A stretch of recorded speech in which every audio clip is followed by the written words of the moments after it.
Hello everyone, Neil Tappin here from Golf Monthly, and welcome to this video in which we are looking at 6 unofficial rules of golf. This is everything you need to know that makes the game a little bit faster, fairer and enjoyable for everyone. Right, let's head out onto the golf course at Royal Ashdown Forest and take a look at the 6 unofficial rules of golf.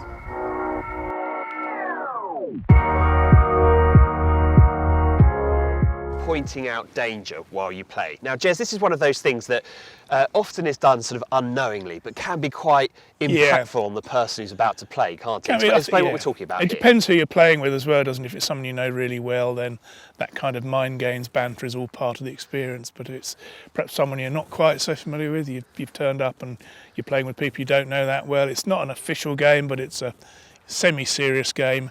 And you're forever saying, oh, don't forget there's out of bounds left, or watch out for the water just to the right of the green. Yeah. Look out for the little stream that runs in front. Look out for the stream just across in the front. You can't go too far right here because of this and that. There's always a time and a place, though, isn't there? If you're unfamiliar with the golf course and you don't know whether it's out of bounds down the left, you can ask that question just to check: is there out of bounds down the left? But maybe don't do it just as your opponent is about to play. That's the kind of key, isn't it? No, so you just got to be a bit careful here of that stream tap. It's a bit wider than you think. So that's the sort of thing that definitely would get into my head. That is the sort of thing. I mean, this is, what is it, 70-yard shot? You don't want to quit on it, do you? No, exactly. No. So, I mean, for most golfers, they don't like for the danger to be pointed out just before they play. Anything that just gets that mind thinking other than on what it should be thinking. Yeah. Anyway, don't worry about it. So over here. Have a go, yeah. Right, wish me luck.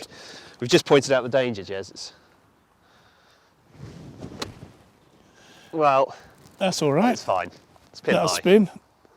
Yeah, so obviously couldn't get inside your head enough, so I'd have to try a little bit harder next time. But just got to be careful who you're playing these mind games with.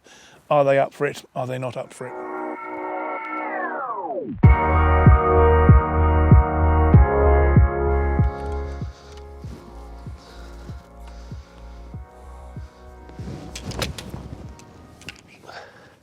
What are you doing, Jezz?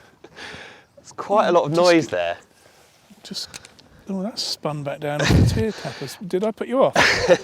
Now, obviously, it's one of those things that most people know.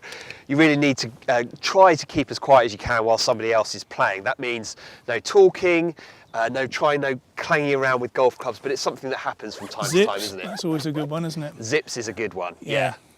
It's just a matter of allowing that person that 5-10 seconds of complete concentration they need, rather than getting in their head with any little noise here can be quite off-putting, can't it? Again, we are pretty fragile, aren't we? And we do find these things quite distracting. I remember telling my wife off once when she was first going out with me for rustling a crunchy wrapper at the top of my backswing, which in hindsight was not very nice of me. But made you sound like a bit of a pedant. It did. But I guess it's one of those things that non-golfers look at golfers in scenarios like that and think, oh, get over yourself, it's not that bad. When you think of all the noise going on at a football match or whatever. But my feeling is that if it was a constant noise, for instance, if it was a constant buzz of people talking or music, then it wouldn't be off-putting. It's the fact that you're playing in silence and then suddenly someone does that at the top of your backswing. Yeah. That's where it can be off-putting, isn't it? It can be just enough, can't it, to just throw, there's a little flinch or some movement here and then the shot is... And you're all too willing to blame something on you. Well, not just you. It's never us, is it? It's never us, so...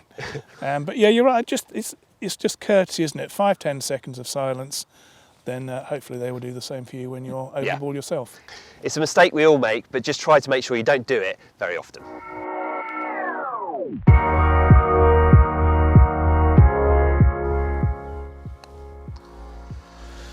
Okay, so the next one on our list relates to gimmies, and the advice here is never to presume that a putt is given. That's when you can come up a little bit unstuck. Now, Jezz, I would give you this one. Okay. I'll be honest, I'd give you this. 18 inches maybe. You're quite good around the green, so I'd give you that.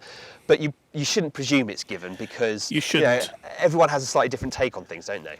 Yeah, they do, and I think we're talking about unofficial games here. We're not talking about stroke play where obviously you can't give anything, but in an unofficial stroke play event, let's say you've got 12 of you away on a group holiday, you've decided you're going to play stroke play, one group has decided that's a gimme and next group has decided that's a gimme, then you're playing by different rules. Slightly different rules, because you have to ask yourself, honestly, are you going to hold this 100% of the time? Honestly. The honest answer is probably not. No. And if the answer is not, 98% of the time, then you should probably putt out, shouldn't you? Well, I think, if you are in that situation, it's not match play, it's a stroke play situation, unofficial competition, but you are playing gimmies. I think my advice would be don't play gimmies. Yeah.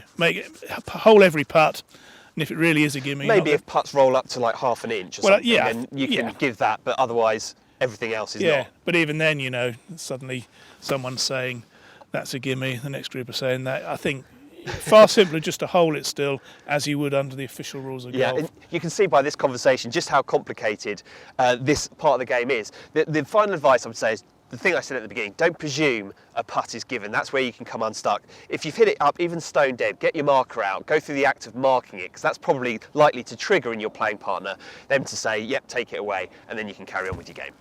Good idea. Anyway, as you say, Tappers, I never miss from this range. Oh.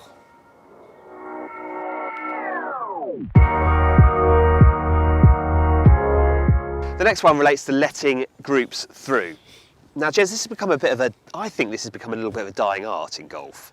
Yeah. Is that fair or not? I think it's less prevalent than it was. I mean, the understanding, etiquette-wise, is that when you get to the area where you think your ball is and it becomes immediately obvious it's not going to become findable very quickly, you should wave the group behind through.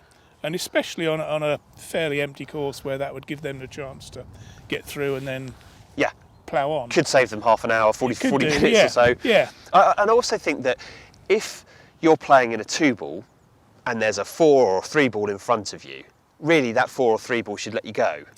They should do. I mean, and that is the etiquette advice, isn't it? Yes. Slower groups should let faster groups through.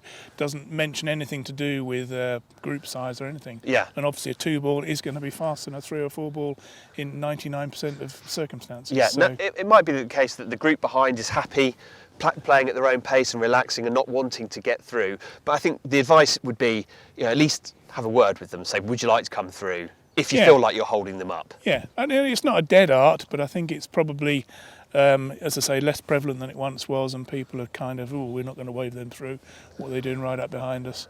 Whereas, wouldn't it just be easier to think, do you know what? Don't really want them behind us. Let's just wave them through, and then we can go about at our own pace. And the whole game, for everyone, becomes that little bit more enjoyable. Sounds like utopia, doesn't it?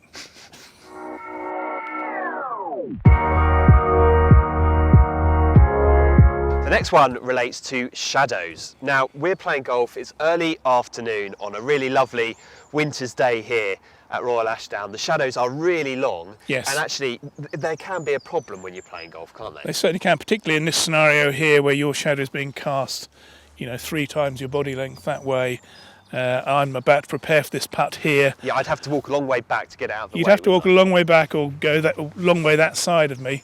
But every little movement you make is now right in my peripheral vision there as I'm lining up this putt. Yeah, now, for me, one of the most distracting things isn't necessarily having the shadow around where I'm hitting.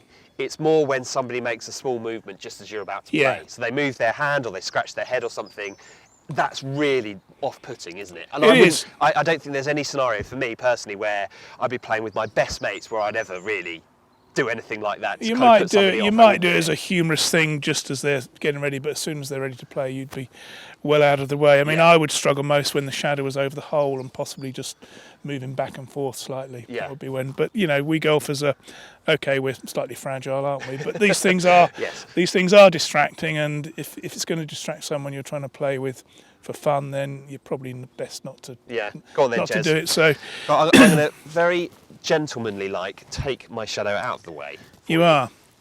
I can now see your feet, but I'm not too worried about that, Tappers. And here we go.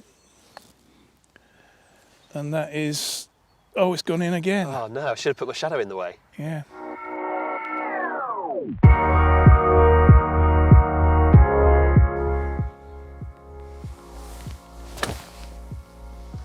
Bit skinny, but it's fine. Oh, it's on the green. It's worked. What did you get on the last? 4. 4 I was there. 4, okay, fine.